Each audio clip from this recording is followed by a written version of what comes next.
The ice-slicked trail gave way beneath Miriam Walsh's boots, and she felt herself plunging into the frozen canyon, her scream swallowed by the howling wind as snow blasted into her face, and the world became a blur of white and gray. Her gloved fingers clawed desperately at the rocky ledge, managing to catch hold of a narrow outcropping 15 feet below the main path. The impact knocked the air from her lungs, and for a terrible moment she dangled there, her arms screaming with the effort of holding her weight. Below her, the canyon floor disappeared into swirling snow, at least another 40 feet down. The late March blizzard of 1882 had come out of nowhere, transforming what should have been a safe journey from Tonopah Junction, Nevada, to the mining camp where her father lay ill into a nightmare of white death. "Hold on," a voice shouted from above, barely audible over the wind. Miriam tilted her head back, squinting against the snow. A figure appeared at the edge of the trail, a tall man in a heavy coat and wide-brimmed hat.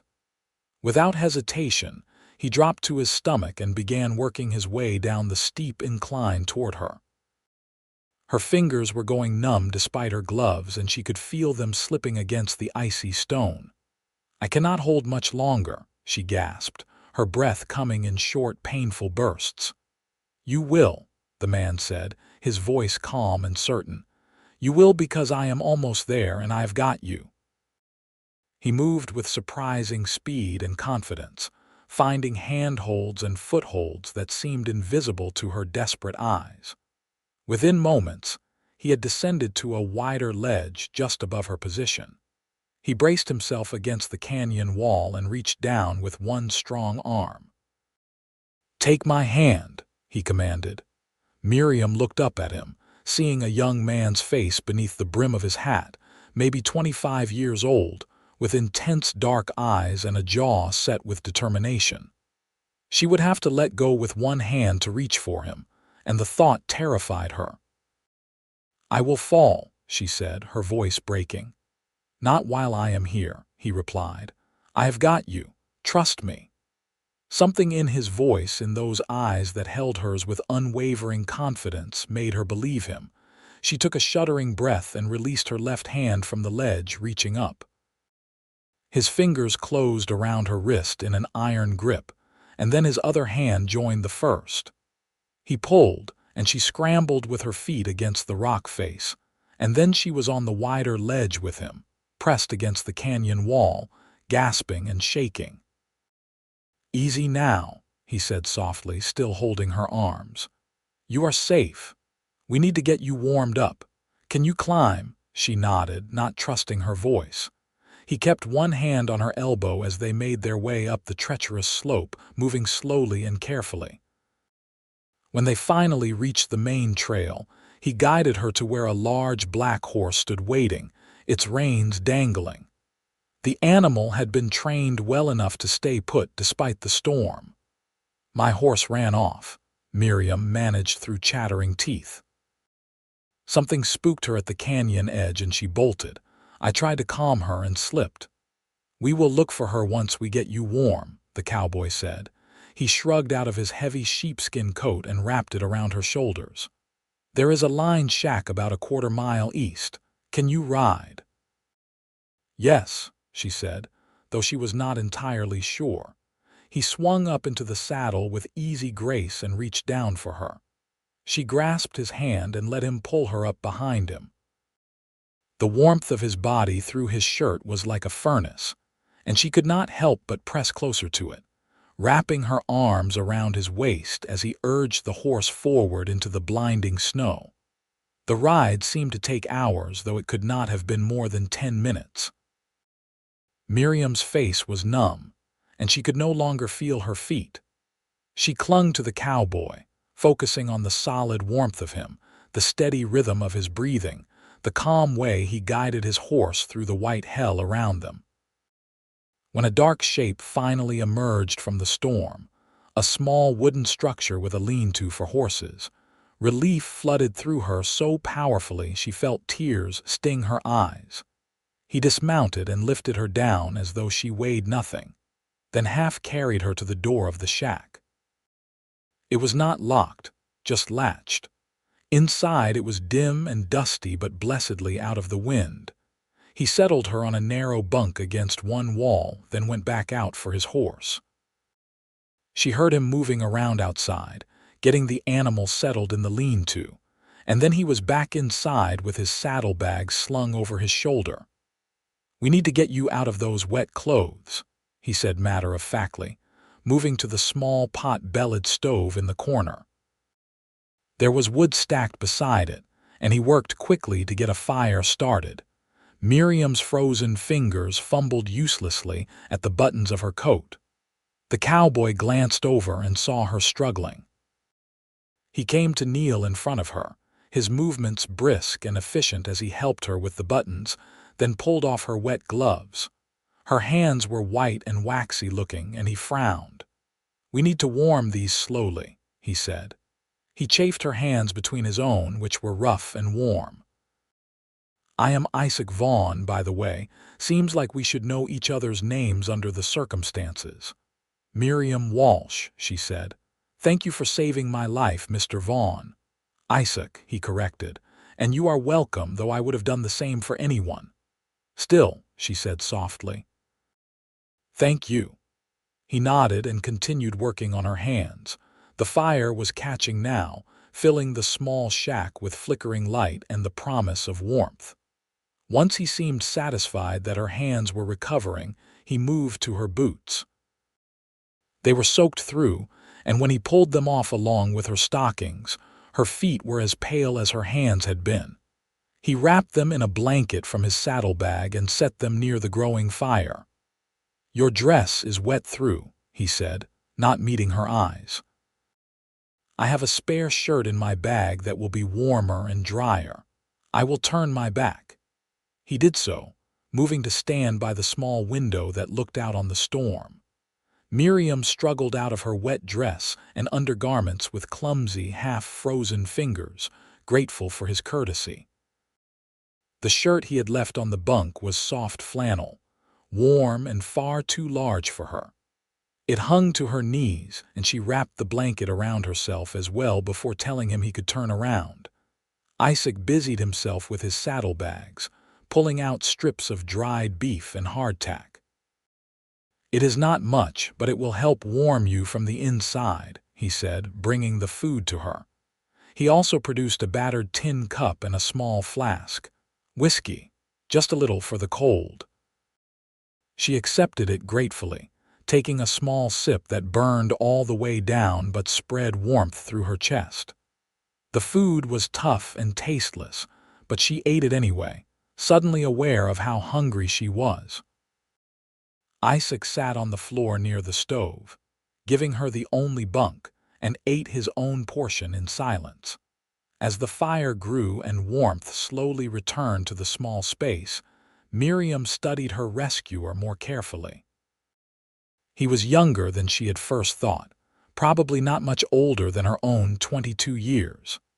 His dark hair was slightly too long, curling at his collar, and his face had the weathered look of someone who spent most of his time outdoors.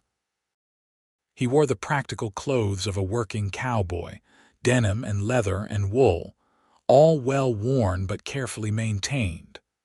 There was something quietly competent about him, a stillness that suggested he was comfortable with himself and his place in the world. "What were you doing out in this storm?" he asked, breaking the silence.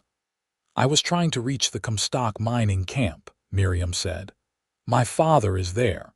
He is the camp doctor, and word came 3 days ago that he had taken ill with pneumonia. I have been traveling from Tonopah Junction, where I work as a school teacher. The storm caught me by surprise. The weather was clear this morning. The weather in these mountains can turn on a dime," Isaac said. "The camp is still a good 8 miles from here. You would not have made it in this storm."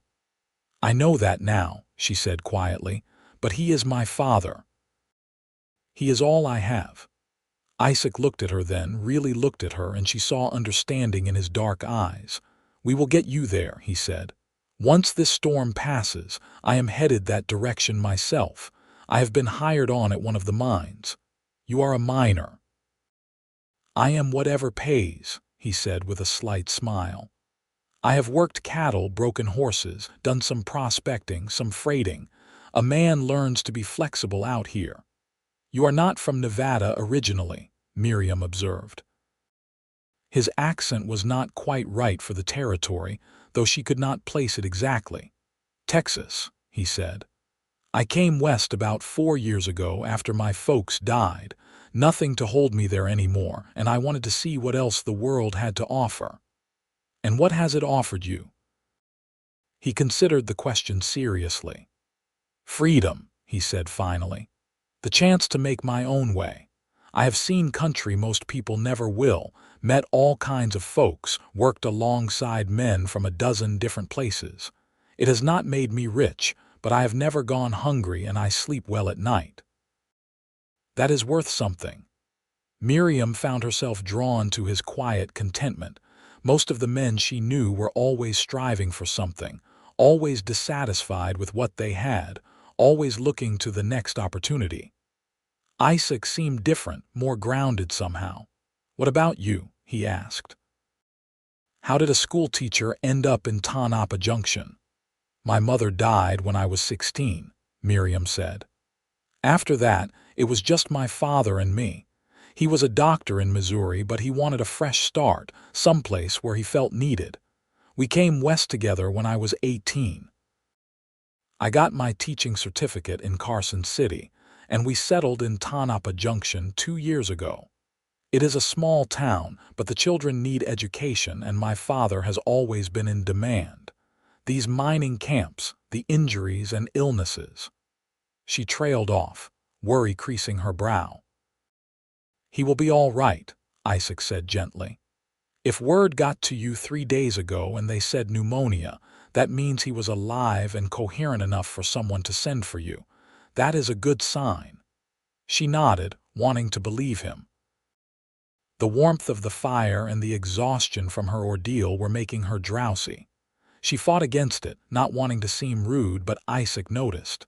You should sleep, he said. I will keep the fire going. The storm should blow itself out by morning. Where will you sleep? She asked. I have my bedroll. The floor is fine. I have slept on worse. Miriam wanted to protest, but her body had other ideas. She lay back on the narrow bunk, pulling the blanket up to her chin, and almost immediately felt herself drifting. The last thing she was aware of was the sound of wood being added to the fire and the comforting presence of Isaac Vaughn keeping watch in the darkness. She woke once in the night, disoriented and cold despite the fire.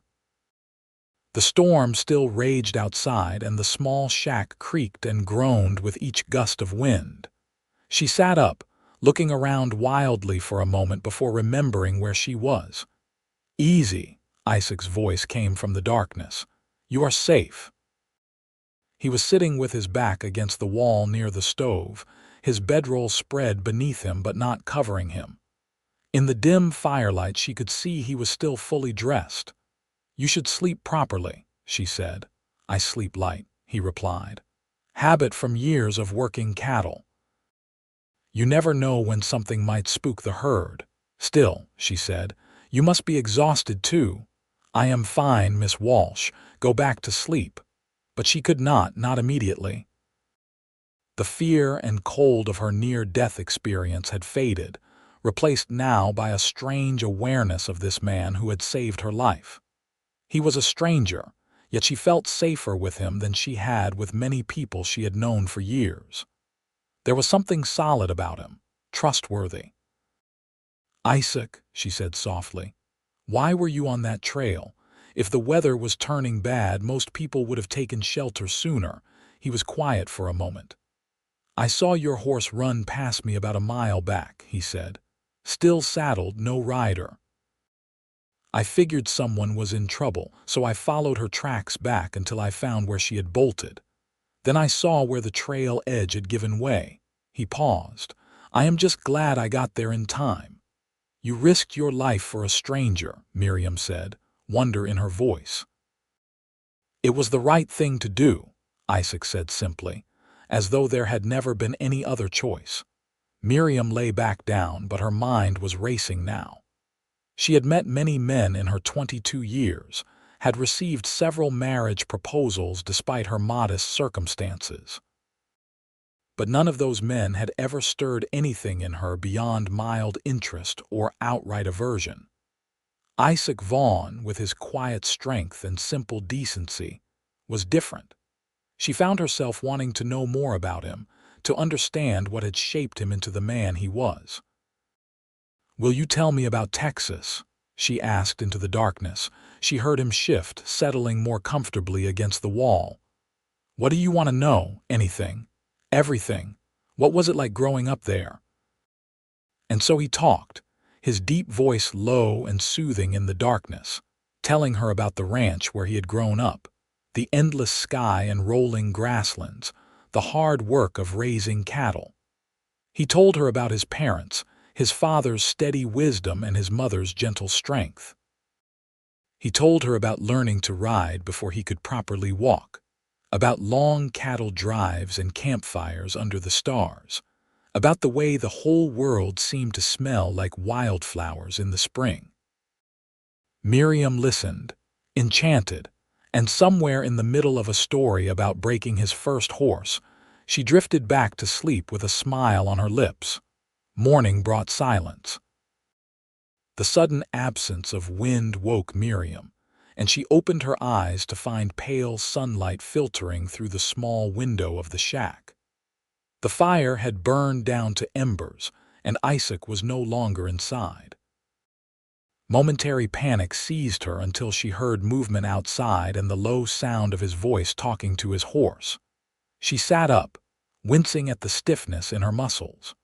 Her dress was still damp but no longer soaked, hanging near the stove where Isaac must have moved it during the night. She dressed quickly, though her fingers were clumsy with the buttons. When she emerged from the shack, she found Isaac had already saddled his horse and was securing his bedroll. The world had been transformed.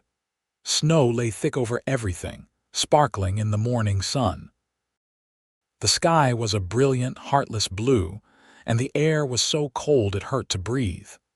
But it was beautiful, achingly beautiful, the kind of beauty that made you understand why people endured hardship to live in wild places. "Good morning," Isaac said, looking up with a smile. "How are you feeling?" "Sore but alive, thanks to you," Miriam said. "Did you find my horse?" "I did," he said, gesturing toward the lean-to. There stood her mare, contentedly eating hay that Isaac must have found stored in the shelter. She was not far, just took shelter in a stand of trees about 100 yards east. "She is fine, just a little skittish still." Relief flooded through Miriam. "Oh, thank goodness, my father gave me that horse." "She is a good animal," Isaac said. "Smart enough to find shelter. Your saddle is intact too. We can head out whenever you are ready. The trail will be slow going with the snow, but it is passable." They ate a cold breakfast of the remaining hardtack and jerky, then Isaac helped Miriam saddle her mare. His hands were patient and sure as he checked the cinch and adjusted the stirrups, and she found herself watching the way he moved, economical and graceful despite his size. The ride to the mining camp was slow and treacherous, just as Isaac had predicted.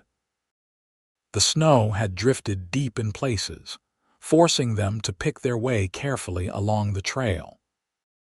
But the sun was warm on their backs, and the terrible urgency Miriam had felt the day before had transformed into something else, a strange reluctance to reach their destination and end this unexpected time with Isaac. They talked as they rode, their horses side by side where the trail allowed. Isaac asked about her teaching, and she found herself telling him about her students, the challenges and joys of helping children learn. He was a good listener, asking thoughtful questions, seeming genuinely interested. In turn, she asked about his work, and he told her stories that made her laugh despite her worry, tales of stubborn cattle and wilder broncos, of mishaps and close calls, and the strange characters one met in mining camps and cow towns. "You make it sound like an adventure," she said. "It is," he replied. "Even the hard parts, maybe especially those. You learn what you are capable of. You learn who you can count on and who you cannot.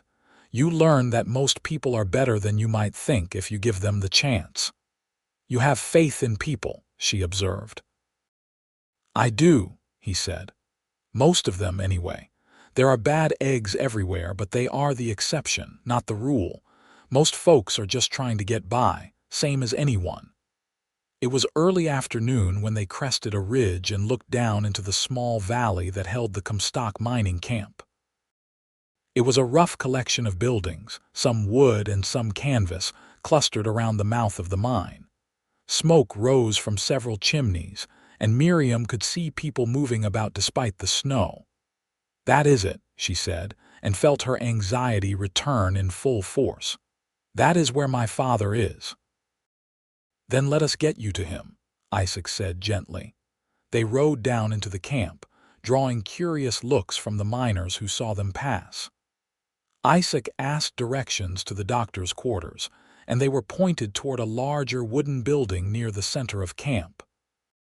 Miriam dismounted before her horse had fully stopped, hurrying to the door and pushing it open without knocking. Inside, the building was divided into several rooms.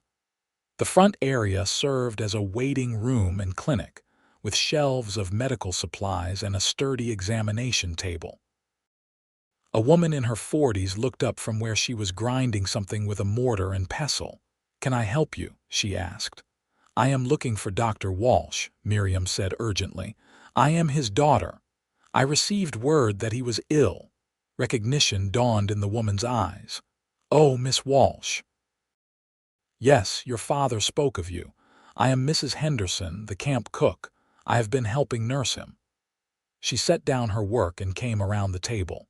"He is resting in the back room. His fever broke yesterday and he is doing much better." Relief so powerful it made her knees weak washed over Miriam. "He is going to be all right. The doctor thinks so," Mrs. Henderson said with a kind smile. "He is weak yet, but the worst has passed. Come, I will take you to him." Miriam followed the woman through a doorway into a smaller room that served as living quarters. Her father lay on a bed pushed against one wall, looking pale and thin but blessedly alive. His eyes opened when they entered and his face lit up with joy and concern. "Miriam," he said, his voice hoarse and weak. "What are you doing here? The journey in this weather?" "I had to come," she said, going to kneel beside his bed and taking his hand. "When I heard you were ill, I could not stay away." "Foolish girl," he said, but there was love in his words. "You could have been killed." "I nearly was," she admitted. "I fell in a canyon during the storm yesterday. If not for Isaac Vaughn, I would have frozen to death."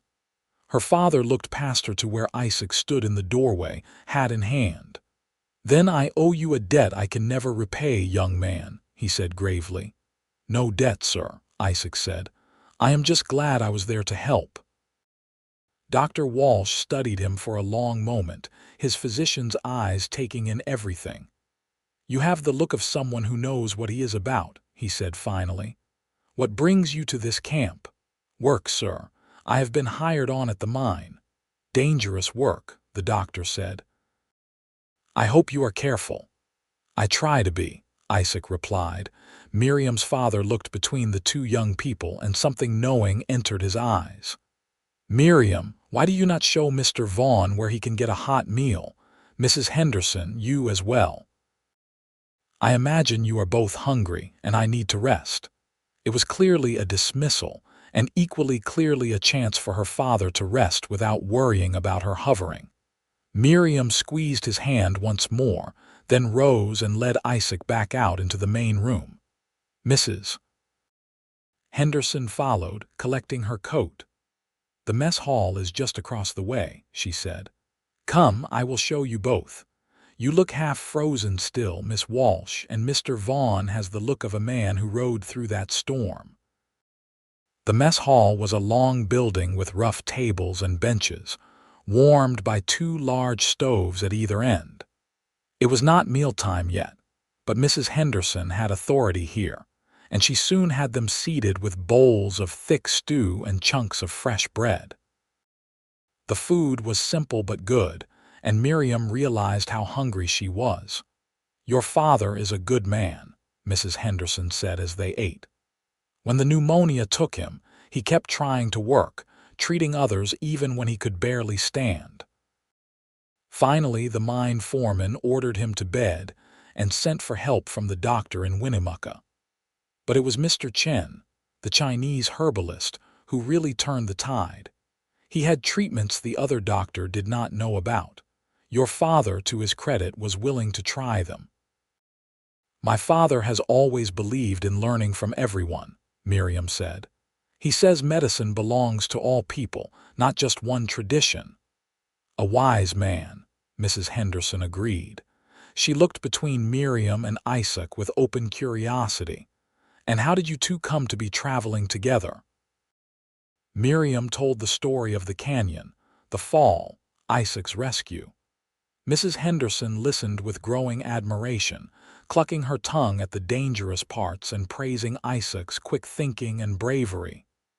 "It sounds to me like fate brought you two together," she said when the tale was done. "You do not find people you can trust like that every day."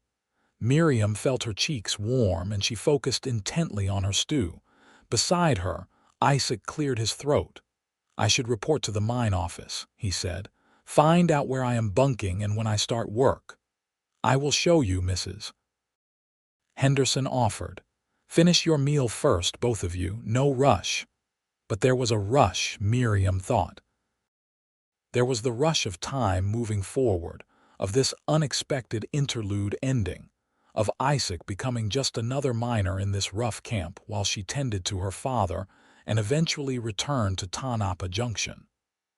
The thought created an unexpected ache in her chest. After they finished eating, Mrs. Henderson led Isaac off to find the mine foreman, and Miriam returned to her father's side. He was awake, sitting up slightly, looking better already for having seen her. "Tell me about this Isaac Vaughn," he said without preamble. So she did, describing the rescue, the night in the line shack, the ride to camp. Her father listened carefully, and when she finished, he nodded slowly. "He sounds like a good man," he said. "The kind who does the right thing without expecting reward or recognition. Those are rare, Miriam." "I know," she said softly. "You like him," her father observed. "It was not a question." "I barely know him, Papa." "Sometimes that is when you know the most," her father said. "When there are no pretenses, no attempts to impress, just people being themselves in a crisis. That is when you see someone's true character." Miriam could not argue with that. She had seen Isaac's true character, and it had impressed her more than flowery speeches or expensive gifts ever could. "He is going to be working here," she said, "at the mine." "Then perhaps you will have the chance to know him better," her father said. "If you want to." "I cannot stay here long, Papa. I have students waiting, a school to run." "I know," he said, "but I will need at least a week before I am strong enough to travel back. The camp can spare me that long, I think. They have brought in another doctor to cover my duties, and a week is time enough to learn if what you feel has substance to it." Miriam looked at her father, this man who had raised her alone after her mother died, who had taught her to think for herself and trust her own judgment. "You want me to spend time with him," she said. "I want you to be happy," her father corrected. "And I have seen the way you look when you talk about him. I have not seen that look in your eyes before, not for any of the young men who have courted you. So yes, if this Isaac Vaughn is half the man he seems to be, I would like you to spend time with him. See if what you feel is real, and if it is, do not let it slip away out of fear or propriety or any other foolish reason. Tears stung Miriam's eyes. "I love you, Papa." "I love you too, my girl. Now go find your cowboy. I need to rest and you need to live." The week that followed was unlike any Miriam had ever experienced. She divided her time between caring for her father, whose recovery continued steady and sure, and being with Isaac whenever his work schedule allowed. The camp was small enough that chance meetings were easy to arrange, and she quickly learned the rhythms of his days. He worked in the mine during the daylight hours, coming up dirty and exhausted but always with a smile when he saw her waiting. They would walk together through the camp or sit in the mess hall over coffee, talking about everything and nothing. He told her more about his life, and she told him about hers, and with each conversation, she felt the connection between them growing stronger. He was different from any man she had known. He did not try to impress her with boasts or grand gestures. He simply was himself, honest and straightforward, treating her with a respect that assumed her intelligence and independence. He listened when she talked about her teaching, asking questions that showed he valued her work. When she expressed opinions, even ones that challenged his own, he considered them seriously rather than dismissing them. On the third day, he took her to see the mine itself, getting permission from the foreman for a surface tour. He showed her the massive timbers that shored up the entrance, explained how the ore was extracted and processed. His knowledge was impressive, accumulated from years of varied work, and he shared it freely. "Is it dangerous?" she asked, looking into the dark shaft that descended into the earth. "It can be," he said honestly. "Cave-ins, bad air falls, but the foreman here is good, careful. He does not take foolish risks with his men's lives. That is part of why I took this job. Some mines, they will work men to death for profit. This one is different." "Still," she said, worry evident in her voice, "it frightens me thinking of you down there." He looked at her then, really looked at her, and she saw something shift in his dark eyes. "Would you miss me if something happened?" he asked quietly. "Yes," she said, meeting his gaze steadily. "I would miss you very much." He reached out and took her hand, the first time he had touched her beyond helping her mount her horse or steadying her on uneven ground. His hand was rough with calluses, warm and strong, and her fingers intertwined with his as naturally as breathing. "I will be careful," he promised. "I have something worth being careful for now." They stood there in the cold March sunlight, hands clasped, looking at each other, and Miriam felt something fundamental shift in her world. This was not mere attraction or passing fancy. This was something deeper, something that reached into her soul and took root there. On the fifth day, Isaac asked if she would like to go riding with him. The weather had stayed clear and relatively warm, and the snow was melting fast. She agreed eagerly, and they set out in the early morning before his shift at the mine, riding into the hills above the camp. They followed a trail that wound through scattered pines and over rocky outcroppings, climbing higher until they reached a spot that looked out over the valley. The view was breathtaking, endless mountains stretching in every direction, still capped with snow but showing green in the lower elevations. They dismounted and stood side by side, and Isaac pointed out distant landmarks, naming the peaks and valleys with the easy familiarity of someone who had spent years learning to read the land. "It is beautiful," Miriam said softly. "It is," he agreed, "but not as beautiful as you." She turned to look at him, surprised by the sudden declaration. He was looking at her with an intensity that made her breath catch. "Isaac," she began, not sure what she wanted to say. "I know we have only known each other a handful of days," he said. "I know it is foolish and fast and probably 10 kinds of wrong. But Miriam, I cannot stop thinking about you. From the moment I saw you hanging on that ledge, fighting to hold on, I felt something, and every moment since has only made it stronger. I feel it too, she whispered. I did not think such things were possible, not this quickly. But Isaac, I cannot deny what I feel. He reached up and cupped her face in his hands, his touch infinitely gentle. What do you feel?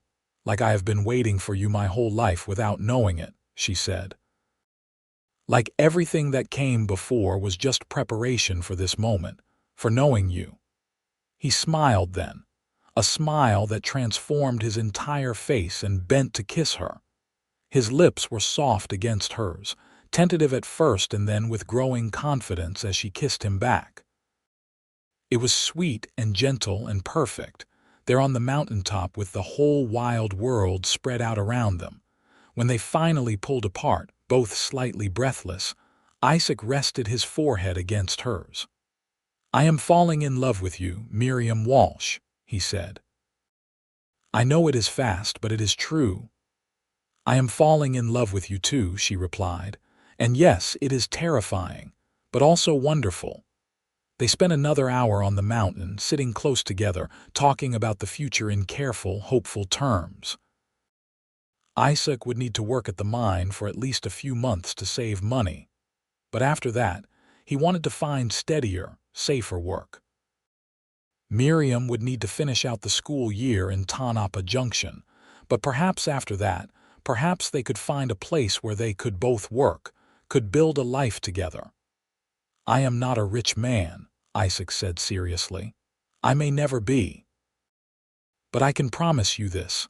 I will work hard, I will be faithful, and I will do everything in my power to make you happy. That is all I want, Miriam said. Not wealth or status or any of those things. Just a good man who loves me and whom I can love in return. Someone to build a life with.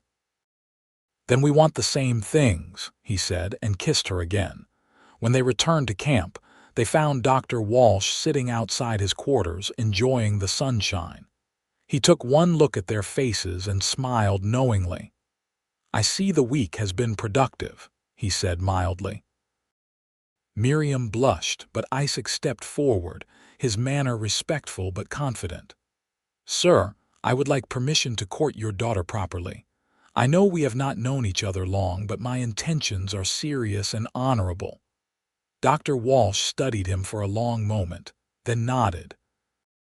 You have my permission, young man, but I expect you to treat her with respect and care. I will, sir. You have my word. Good, the doctor said. Now, Miriam, come help me walk a bit. I need to rebuild my strength, and I would like to hear about this courtship from your perspective. Miriam spent the next hour walking slowly around the camp with her father, telling him everything.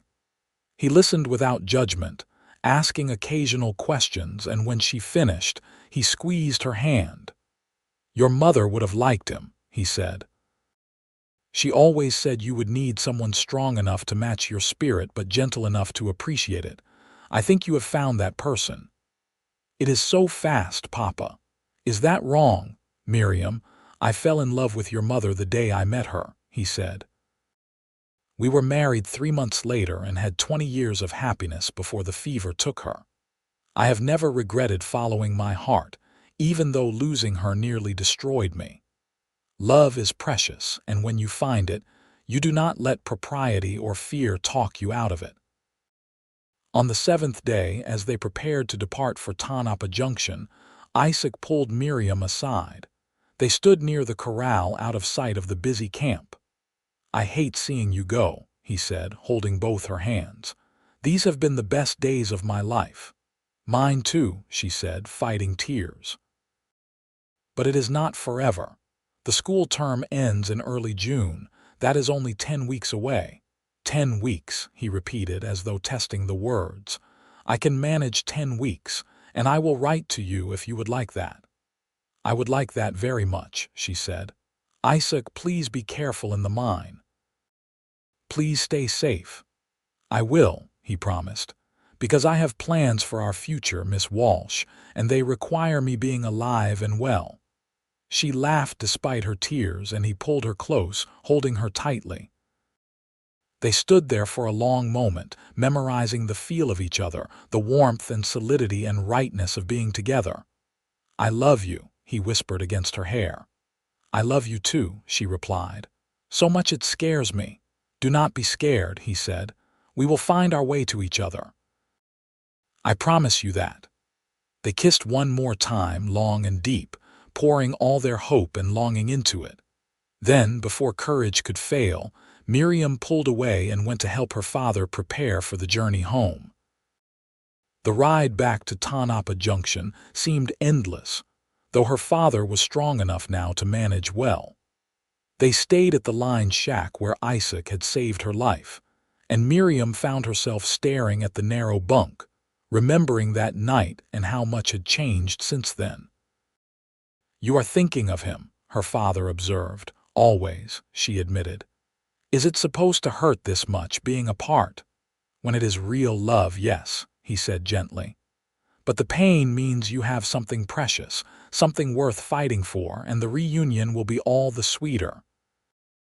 Back in Tanapa Junction, Miriam threw herself into teaching with renewed energy. Her students welcomed her back with enthusiasm, and she found comfort in the familiar routines. But every evening, she found herself watching for the mail coach, hoping for a letter. Isaac's first letter arrived a week after her return. His handwriting was surprisingly neat, clear and strong like the man himself. He wrote about his work, about the camp, about how much he missed her. He wrote about his plans, saving money, learning everything he could about mining operations because he thought there might be opportunity in that knowledge. He wrote about the future he imagined, a home somewhere with good land, children playing in the yard, growing old together. Miriam read the letter a dozen times, then sat down to write her own. She told him about her students, about the funny things they said and did, about the progress they were making. She told him about the town, about her father's full recovery and return to his practice. She told him how much she missed him, how the days felt empty without him, how she counted the hours until June. The letters became a lifeline for both of them. They wrote at least once a week, sometimes more, pouring their hearts onto paper. Through the letters, they continued to learn about each other, sharing dreams and fears, hopes and disappointments. The courtship was unconventional but deep, built on honesty and trust. In early May, Isaac's letter contained exciting news. The mine foreman had been impressed with his work and had offered him a position as shift supervisor. It meant better pay and, more importantly, no more going down into the mine every day. He would be responsible for managing the workers and coordinating operations from the surface. It was safer work, steadier work, the kind of position that could support a family. Miriam celebrated alone in her small room, clutching the letter and crying happy tears. When she wrote back, she told him how proud she was, how this was just the beginning of the good things coming their way. But 3 weeks before the school term ended, a letter arrived that changed everything. Isaac's handwriting was rushed, the words stark on the page. There had been an accident at the mine, a partial cave-in. Several men were injured, 2 killed. Isaac was unhurt, but the incident had shaken him badly. One of the men who died had been a friend, a young husband and father. Isaac questioned whether he could stay, whether he could keep sending men into danger even from his position of relative safety.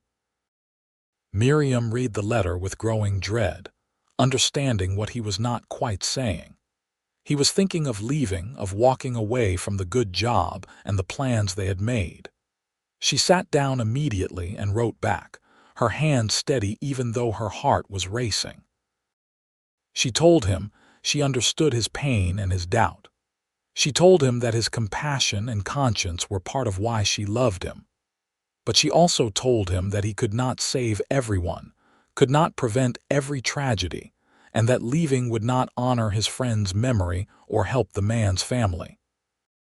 She reminded him that he was in a position to make the mine safer, to fight for better conditions and procedures, to be a voice for the workers who had none. She told him she would support whatever decision he made, but that she believed in him and his ability to make a difference. She mailed the letter and then spent 3 agonizing days waiting for a response. When it finally came, the envelope was thicker than usual. Inside was a 6-page letter and a pressed wildflower. Isaac wrote that her letter had reached him at his lowest moment, when he was preparing to quit and leave. He wrote that her faith in him had given him the strength to stay, to recommit to the work, to honor his friend by making the mine as safe as he possibly could. He wrote that the foreman had listened to his suggestions for improvements and was implementing several of them. He wrote that he loved her more than he had known it was possible to love someone, and that he could not wait for June to come so he could see her again, hold her again, kiss her again. The wildflower, he explained, was from the mountain where they had first declared their love. He had gone back there after receiving her letter, needing the solitude and the reminder of that perfect day. The flower had been growing in a crevice of rock, improbably beautiful and persistent, and it had reminded him of her. Miriam pressed the flower carefully between the pages of her Bible and counted down the days. The last day of school was June 5th. Miriam dismissed her students at noon, giving them final hugs and reminders to practice their reading over the summer. Then she rushed home to where her father was waiting with her already packed bag. "He sent word that he would meet you in Silver Springs," her father said. "It is halfway between here and the camp. He left yesterday and should arrive this evening." "And you are sure you do not mind me going?" Miriam asked, though they had discussed this a dozen times already. "Miriam, you are 22 years old, a grown woman with her own life to live. You do not need my permission, but you have my blessing enthusiastically given. Go, be with the man you love, and when you are ready, bring him here so we can discuss the future properly." She hugged her father tightly, this man who had always supported her, always believed in her. "Thank you, Papa, for everything. Be happy," he said simply. "That is all I have ever wanted for you." The ride to Silver Springs took most of the day, but Miriam barely noticed the hours passing. Her heart felt light, soaring, full of anticipation. She arrived at the small town just as the sun was setting, painting the sky in brilliant shades of orange and pink. She found the hotel where they had agreed to meet, respectable and clean, the kind of place where an unmarried woman could stay without risking her reputation. She had barely given her name to the clerk when she heard a voice behind her. "Miriam." She turned, and there he was. Isaac stood in the doorway, hat in hand, looking at her with such love and longing that it took her breath away. She did not care about propriety or appearances or what anyone might think. She ran to him and he caught her, lifting her off her feet and spinning her around while she laughed and cried all at once. "I missed you," she said against his shoulder. "Oh, Isaac, I missed you so much." "I know," he said, setting her down but not releasing her. "I know, because I missed you just as much. These last 10 weeks have been the longest of my life." They stood there holding each other, oblivious to the interested looks of the hotel clerk and the other guests passing through the lobby. Finally, Isaac pulled back enough to look at her properly. "You are even more beautiful than I remembered," he said softly. "And you are just as handsome," she replied, reaching up to touch his face, reassuring herself that he was real, that they were finally together again. Isaac had arranged for separate rooms, side by side on the second floor, and they both knew without discussing it that propriety would be maintained, at least for now. But they spent the evening together, sitting in the hotel's small parlor, talking for hours. They had written so much in their letters, but there was something irreplaceable about being able to see each other's expressions, hear the nuances of tone, touch hands across the small table between them. I have been thinking, Isaac said as the evening grew late. About the future, about what we want, and I have a proposition for you. I am listening, Miriam said, her heart beating faster. The mining company has operations in several locations, he said. One of them is near Elko, a town large enough to have a proper school. They have offered me a position there, overseeing operations at 3 different mines. Better pay, more responsibility, and a chance to implement the safety measures I have been working on at a larger scale. More importantly, it is a real town, the kind of place where we could build a life. Where you could teach if you wanted to or not if you preferred, where we could have a home. That sounds wonderful, Miriam said carefully, sensing there was more. I want to marry you, Miriam, Isaac said, his dark eyes intense on hers. I know we have only known each other for a few months, but I have never been more certain of anything in my life. I love you. I want to spend my life with you, build a family with you, grow old with you. Will you marry me? Joy flooded through her, so powerful she felt dizzy with it. Yes, she said, her voice breaking. Yes, Isaac, I will marry you. I love you so much. He stood and pulled her to her feet, kissing her with a passion that had been held in check through weeks of separation. When they finally broke apart, both were trembling. I want to do this properly, he said. I want to meet with your father, ask his blessing formally, have a proper wedding. Is that all right with you? It is more than all right, she said. It is perfect. They returned to Tanapa Junction together the next day, riding side by side, making plans. They would be married in August, giving time for arrangements to be made and for Isaac to transition to his new position. They would have a simple wedding, just family and close friends, and then they would move to Elko together to start their new life. Dr. Walsh received the news with genuine pleasure, shaking Isaac's hand warmly and welcoming him to the family. The formal request for Miriam's hand was made and granted, with the doctor adding his own advice about marriage and partnership that both young people took to heart. The next 2 months passed in a blur of preparation. Miriam worked on her wedding dress with help from the other women in town, simple but beautiful, white cotton with delicate embroidery. Isaac returned to the Comstock camp to finish his work there and prepare for the move to Elko. They saw each other twice more before the wedding, brief visits that only reinforced their certainty about the decision they were making. The wedding took place on August 15th in the small church in Tanapa Junction. The day was warm and bright, perfect summer weather. Miriam wore her white dress and carried wildflowers, the same kind Isaac had sent her pressed between the pages of his letter. Isaac wore a new suit, dark and sober, looking impossibly handsome and more nervous than she had ever seen him. Dr. Walsh walked her down the aisle, and she saw tears in his eyes as he placed her hand in Isaac's. The ceremony was simple and traditional, their vows spoken clearly and firmly, promising love and faithfulness and partnership for all the days of their lives. When the minister pronounced them husband and wife and Isaac kissed her, Miriam felt as though her heart might burst with happiness. This man who had saved her life, who had climbed down into a frozen canyon and said, "I have got you," had just promised to hold her forever. And she had promised the same to him. The reception was held in the town hall, with food provided by grateful patients of Dr. Walsh and friends who had watched Miriam grow up.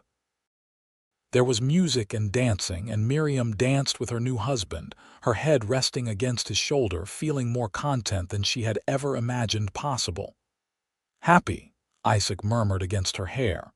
"Deliriously," she replied. "You, more than I have words for," he said. "Thank you for trusting me, Miriam, for taking this leap with me."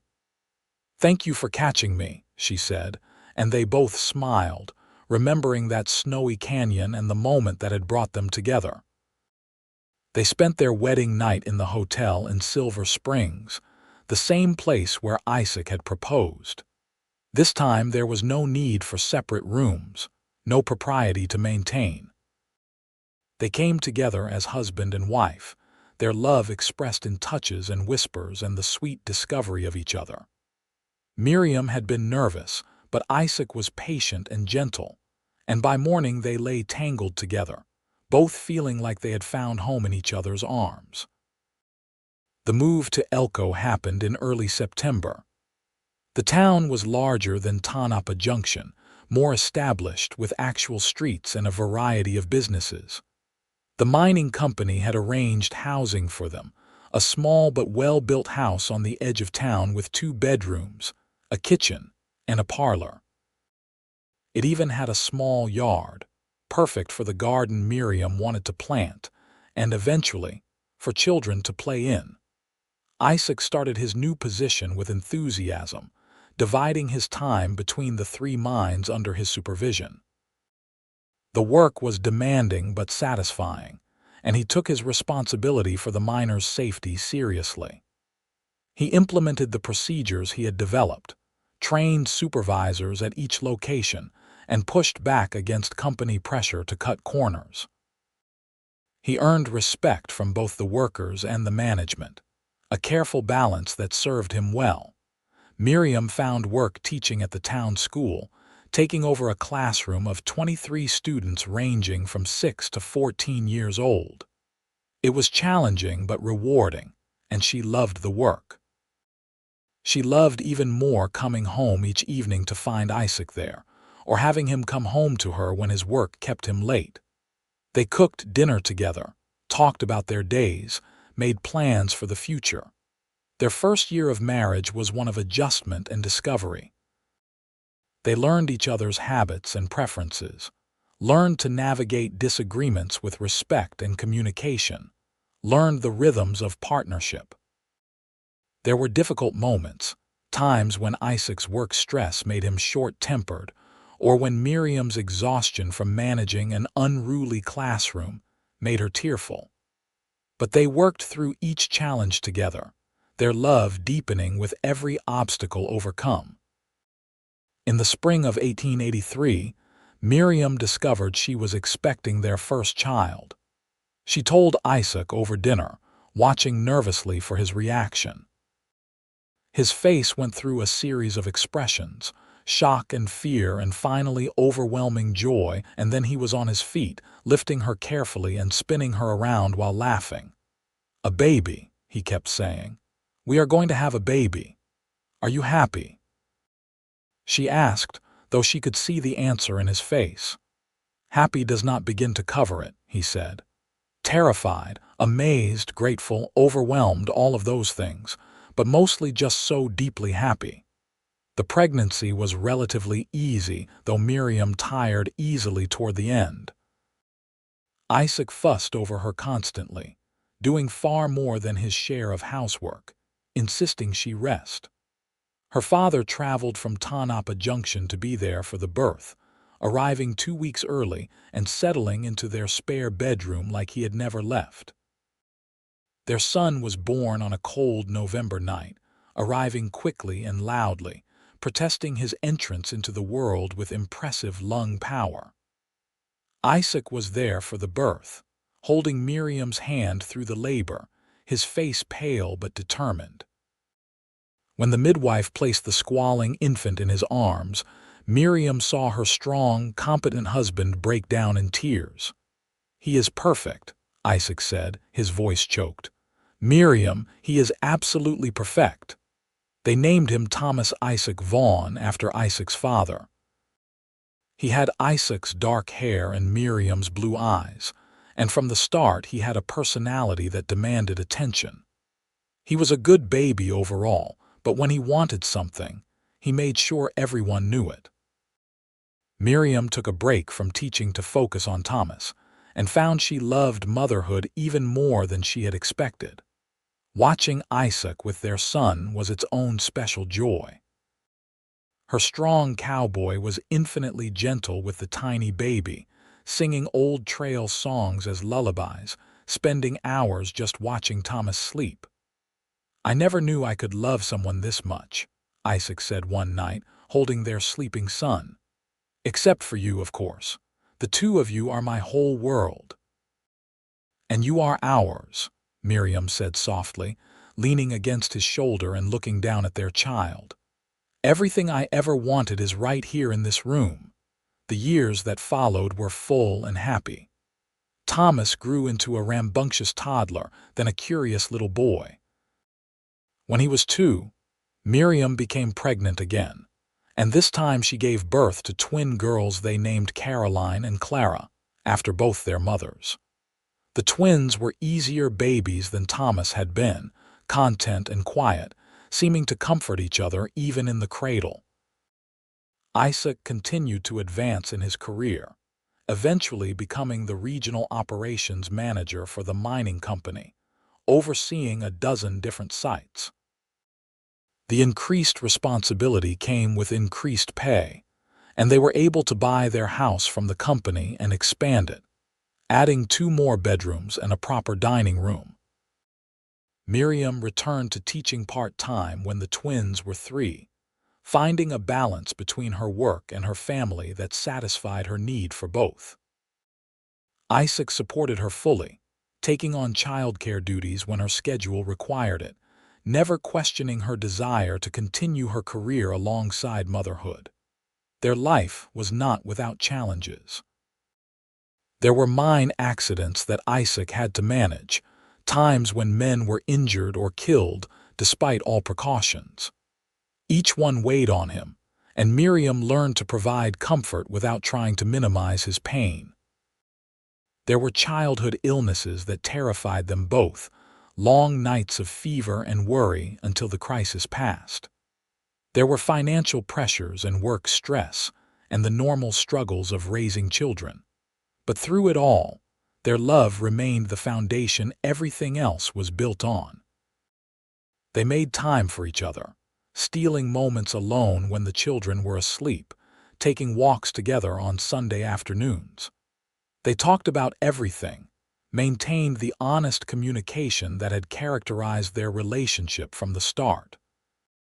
They laughed together, sometimes at the chaos of their lives, sometimes at private jokes no one else would understand.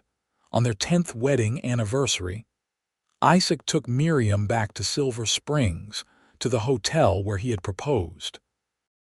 They spent the weekend alone together, their first real time away from the children, courtesy of Dr. Walsh, who had traveled to Elko to watch his grandchildren. "You remember this place?" Isaac asked as they stood in the lobby, older now but still recognizably the young couple who had fallen so quickly and completely in love. "I remember everything," Miriam said. "Every moment from the day you climbed down into that canyon to save me. Best decision I ever made," Isaac said. "Well, that and asking you to marry me." "No regrets?" she asked, a question she would have never asked in the early years but felt comfortable asking now after a decade of partnership. "Not a single one," he said firmly. "Miriam, these have been the best years of my life. Watching you become a mother, building this life together, it is everything I ever wanted and more than I knew to hope for. I love you more now than I did on our wedding day, and I loved you desperately even then." "I love you too," she said, tears in her eyes. "So much, Isaac. Thank you for catching me all those years ago. Thank you for holding on." "Always," he promised. "I've got you, Miriam Vaughn, always." They renewed their vows that weekend, a private ceremony with just the hotel manager as witness, pledging themselves to each other all over again with the wisdom and depth that 10 years of marriage had brought. The years continued to pass, marked by the milestones of family life. Thomas grew into a tall, serious boy who loved books and mathematics, dreaming of becoming an engineer. The twins were inseparable, finishing each other's sentences, sharing everything, yet distinctly different in personality. Caroline was bold and adventurous, constantly getting into mischief. Clara was quieter, thoughtful, with an artistic bent that showed in everything she touched. When Thomas was 12, Miriam became pregnant one final time, a surprise baby that arrived when they had thought their family was complete. They welcomed another son, naming him David Walsh Vaughn after Miriam's father.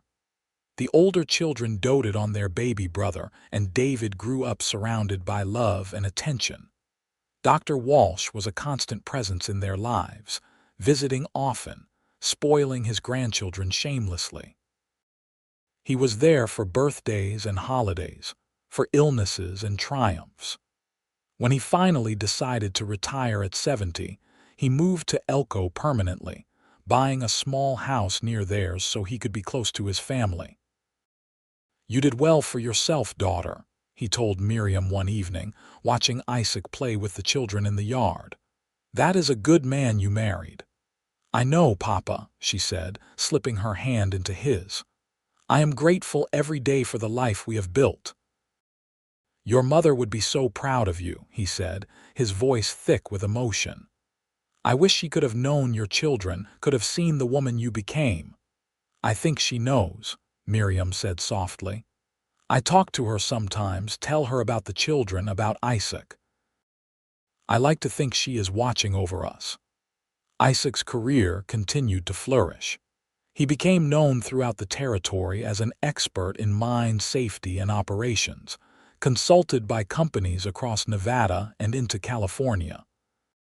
He traveled more than he liked, but never for long, always eager to return home to his family. He taught Thomas everything about mining operations, taking him on tours of the mines when he was old enough, explaining the engineering and the business side. Thomas absorbed it all, his sharp mind grasping concepts quickly. By the time he was 16, he was working summers for the mining company, learning the trade from the ground up just as his father had. The twins took after Miriam, both becoming teachers when they finished school. Caroline taught in Elko, at the very school where her mother had once taught. Clara moved to Carson City to teach art, her particular passion, but visited home often. Both young women received numerous marriage proposals, but they were selective, having seen in their parents what a true partnership looked like and refusing to settle for less. David, the baby, surprised everyone by developing a passion for medicine. He spent hours with his grandfather, learning about herbs and treatments, reading medical texts far beyond his years. Dr. Walsh was delighted, seeing in his youngest grandson a continuation of his own legacy. On their 25th wedding anniversary, the entire family gathered for a celebration. Thomas was there with his new bride, a smart young woman named Ellen who was studying engineering alongside him. Caroline and Clara came with their respective beaux, young men who had managed to win the approval of both the fierce young women and their protective father. David, at 13, was there with his grandfather, both of them sharing medical stories and making the rest of the family roll their eyes good-naturedly. After dinner, as the younger people cleared the table and the evening light faded, Isaac and Miriam stepped outside into the garden Miriam had planted so many years ago. It was lush now, mature trees providing shade, flower beds bursting with color, a swing hanging from the old oak tree where generations of children had played. 25 years, Miriam said, leaning against Isaac's side as they looked back at the house full of light and laughter. "Sometimes it feels like yesterday. Sometimes it feels like forever." "The best forever," Isaac said, wrapping his arm around her. "Miriam, when I rode out in that storm all those years ago, when I heard your scream and saw you hanging from that ledge, I never imagined this. I never imagined I would find not just someone to save, but someone to save me right back, someone to build a whole life with." "You saved me in more ways than one," Miriam said. "Not just from the canyon, but from a life that would have been smaller, lonelier." You gave me adventure and partnership and a family I adore. You gave me everything, Isaac. We gave each other everything, he corrected gently. That is what marriage is when it is done right. Not one person giving and one taking, but both of us building something together that is bigger and better than what either could have alone. They stood there in comfortable silence, watching the stars begin to appear in the darkening sky. Inside, they could hear the sounds of their family, raised voices in good-natured argument, someone playing the piano, children laughing. It was the sound of life, full and rich and deeply satisfying. "You remember what you said to me?" Miriam asked softly. "In the canyon when you were climbing down to reach me, I said I had got you," Isaac replied. "And I meant it then, and I mean it now, and I will mean it every day for the rest of our lives." "I have got you too," she said, turning in his arms to face him. "Always and forever, Isaac Vaughn. You are stuck with me." "Best thing that ever happened to me," he said, and kissed her there in the garden, surrounded by the life they had built together, the family they had created, the love that had started in a frozen canyon and had only grown warmer and stronger with each passing year. The years continued to unfold with all their joys and sorrows. They became grandparents when Thomas and Ellen had their first child, a boy they named Isaac after his grandfather. Isaac held his namesake with trembling hands and tears streaming down his face, overwhelmed by the continuation of the family line he had never expected to have. Caroline and Clara both married within a year of each other, choosing weddings in different seasons so each could be special. Caroline married a rancher and settled near Elko, staying close to family.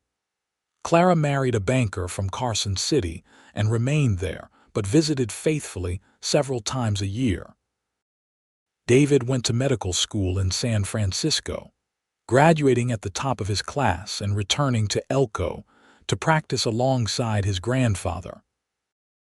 Dr. Walsh, now in his 80s, gradually turned the practice over to David, secure in the knowledge that his life's work was continuing in capable, caring hands. Through it all, Isaac and Miriam were the center around which the family revolved. Their home remained the gathering place for holidays and celebrations, for comfort during difficult times, for advice and support. They had created something precious, a family bound together by love and respect, each member valued for who they were. When Dr. Walsh passed away peacefully in his sleep at 86, the entire town turned out for his funeral. He had touched so many lives, saved so many people, been a pillar of the community for decades. But it was the family he left behind that was his true legacy, the daughter he had raised alone and the family she had built. "He loved you so much," Isaac said to Miriam as they stood by the grave, surrounded by their children and grandchildren. "He was so proud of the life you made." "He gave me the foundation," Miriam said through her tears. "He taught me to be strong, to think for myself, to not settle for less than I deserved. That is why I recognized you for the good man you are, why I was not afraid to love you even though it was fast and unconventional. He raised me to trust my own judgment. We will honor his memory," Isaac promised. "We will pass on his values to our grandchildren, his wisdom and compassion. He will live on through all of us." And he did. The family continued to grow and flourish, the grandchildren having children of their own, the Vaughn name becoming respected throughout Nevada. Isaac eventually retired from the mining company, though he continued to consult occasionally on safety matters. He and Miriam spent their later years traveling, seeing the country they had always talked about exploring, then returning home to Elko, and the family they loved. On their 50th wedding anniversary, the celebration was enormous. Children, grandchildren, and great-grandchildren filled the house and spilled out into the yard. There were speeches and toasts, laughter and tears, Stories told and retold about the couple who had met so dramatically in a snowy canyon and had built a life together that spanned half a century. Isaac stood to speak, his hair silver now but his eyes still as dark and intense as they had been at 25. He took Miriam's hand, looking at her with all the love of 50 years together. "Most of you know the story of how we met," he said to the gathered crowd. "How I found Miriam hanging from a ledge in a canyon during a blizzard. How I climbed down and told her I had got her. What you might not know is that in that moment, when our eyes met and she decided to trust me, to reach for my hand even though it meant risking the fall, she had got me just as surely. From that moment on, my life was hers and hers was mine.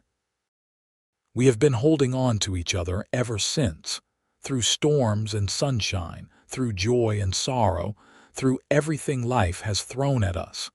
And I would not change a single moment of it." There was not a dry eye in the house when he finished. Miriam stood and kissed him, and their family erupted in applause and cheers.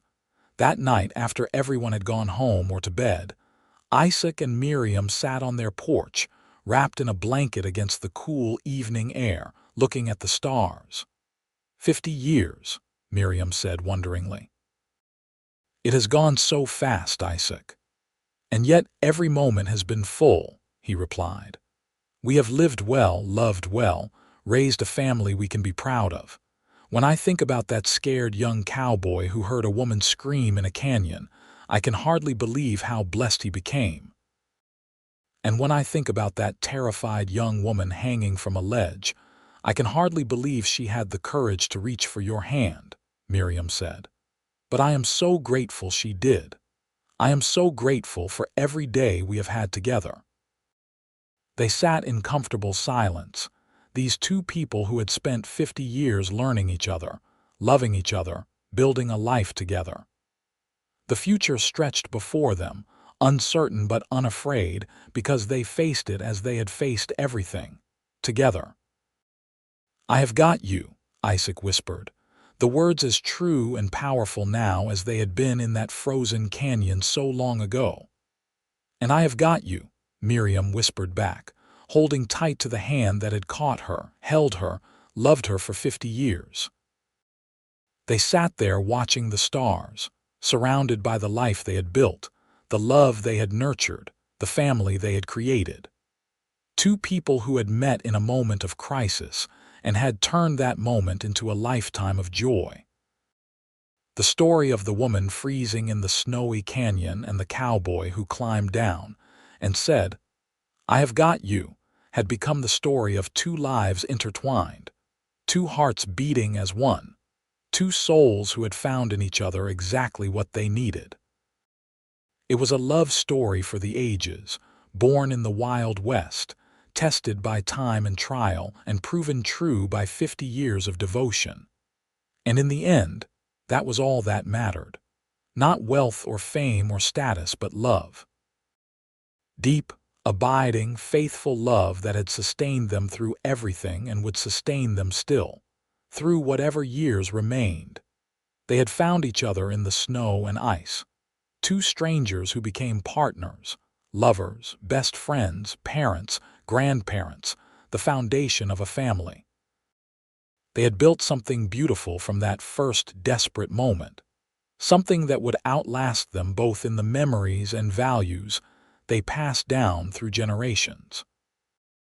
As the night deepened and the stars wheeled overhead, Isaac and Miriam sat together on their porch, still holding hands after 50 years, still in love, still grateful for the day a blizzard and a canyon and a moment of trust had brought them together, still holding on, just as they had promised. Always and forever, until the very end of their days and beyond, in the legacy they left behind, and the love that would echo through the generations of the family they had created, the cowboy had climbed down into that frozen canyon and said, "I have got you."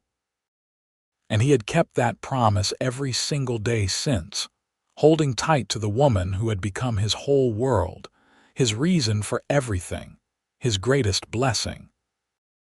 And she had held on just as tightly, her trust in him that desperate day in the snow proving to be the wisest decision of her life, the beginning of everything good and true and precious that had followed. It was, in the end, exactly what a love story should be. Two people who found each other, chose each other, and held on through everything life brought their way, building something beautiful that lasted a lifetime and beyond.